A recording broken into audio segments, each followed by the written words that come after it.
Welcome to Property Pro Tips. Dive into the heart of multifamily and commercial real estate with industry leaders, insights, and real stories. From seasoned investors to the latest market news, we've got you covered. Let's talk real estate for real. All right, welcome to Beachfront Property Management Best Investor News, whatever we want to call it this time. Whatever it is this week. We're actually flipping the script. I am David 𝐄𝐱𝐩𝐥𝐸, the marketing manager here at Beachfront Property Management. And as you already know, this is Trevor Henson, our CMO, CIO. Usually he's on this side of the interview, asking our investors awesome questions. But we're switching it up a little bit, and I'm going to quickly go through our lightning round questions just so we can learn a little bit more about Trevor and yes, you know, a little bit more about the guy that everybody's receiving emails from or calls from. So, Trevor Henson, welcome. Thank you, David. And rest assured, this is not a selfish thing here. I've had lots of requests from the investors actually that I've interviewed to say, well, what are your answers to these questions? I'm like, well, maybe I'll do a lightning round interview one day and do it out there.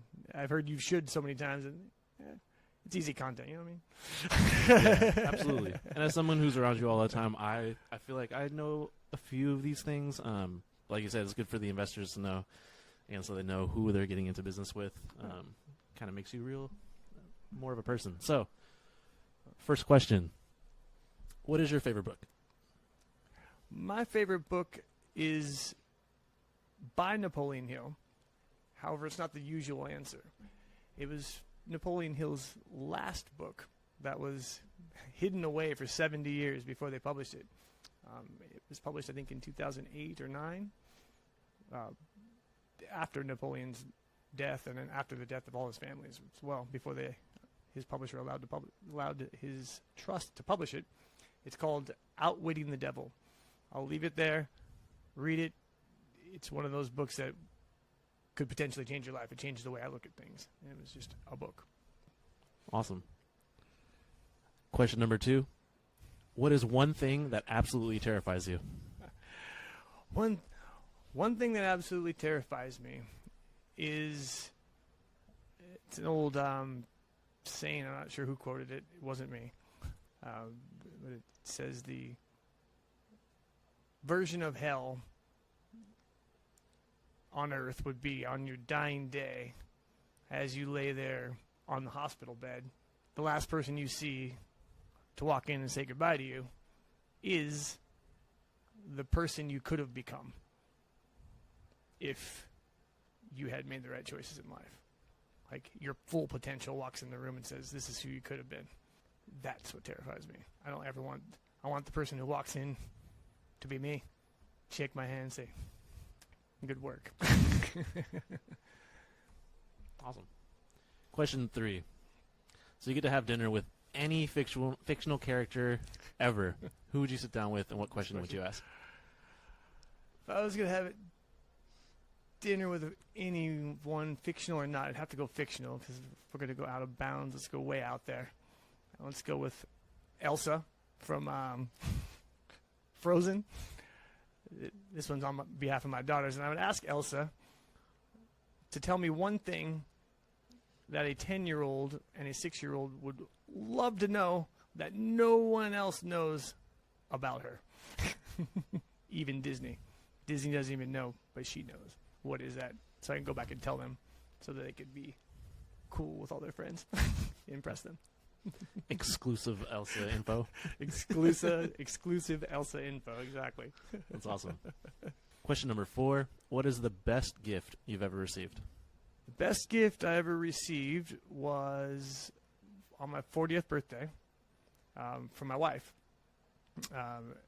It was a full trip planned and set up to Louisville, Kentucky, of all places, to go on the Bourbon Road, or Bourbon Trail, they call it, where you go set up with a tour to visit all the whiskey distilleries, bourbon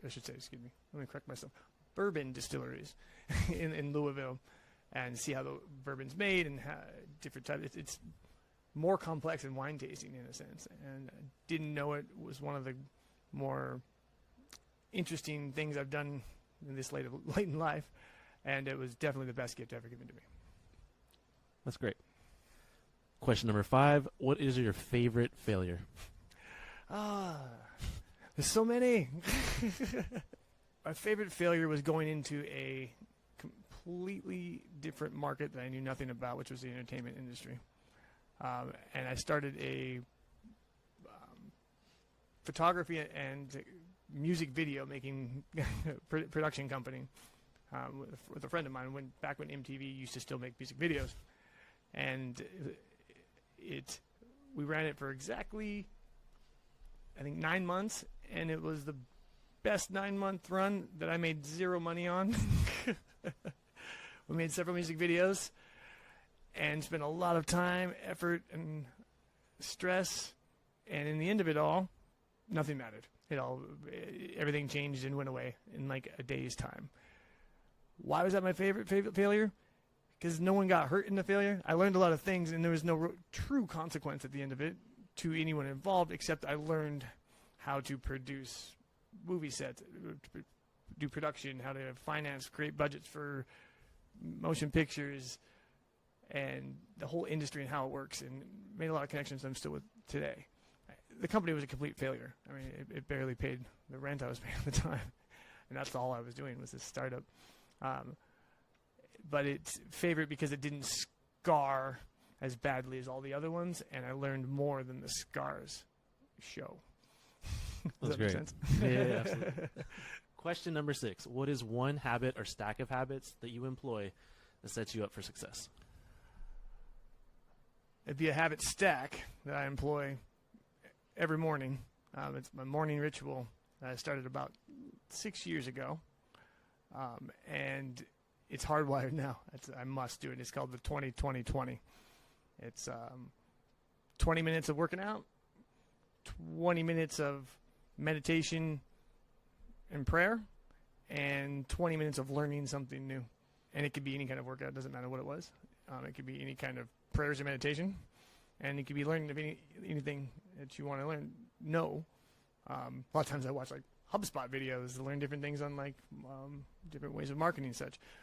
But that way, no matter what, well, also you have to wake up at 5 a.m. By 6:30 a.m. before my family wakes up and the house explodes, I've done at least 1 hour of self-care. Got my body straight, got my head straight, got my soul straight, ready to go for the day. If I can hit four out of the 7 days in the week, I'm in a good spot. And that literally changed my life. That one was a complete life changer once that habit got hardwired. That's great. All right. Last question. In the last 5 years, what new belief, behavior, or habit has most improved your life? Meditation. Daily meditation. At least 20 minutes a day. That has improved my focus and my ability to handle stress in ways I can't really even explain. I just know who I was before I started meditation, and then who I am now, and how that person used to react to stressful events, and now how I react now to stressful events are two different things. It's you're less reactive, and then there's more of a calm about you, and that sounds very woo-woo, and yeah, it is. But it worked from somebody who never was a fan or even a believer of meditation at all. Once I got into Entrepreneurs Organization, everyone was meditating. It was like all the cool kids were doing it. So peer pressure forced me to meditate and forced me to be a better man because of it. I am a better father, husband, boss, entrepreneur, because my head is just more clear. The chaos and the dancing bears and the circus that's in my head usually just go quiet for a little while, and there's value in that. So meditation, I would say, it was definitely the biggest habit, or the most impactful habit that I've employed in the last 5 years. That's great to hear. And that is all of our questions. Tune in next time.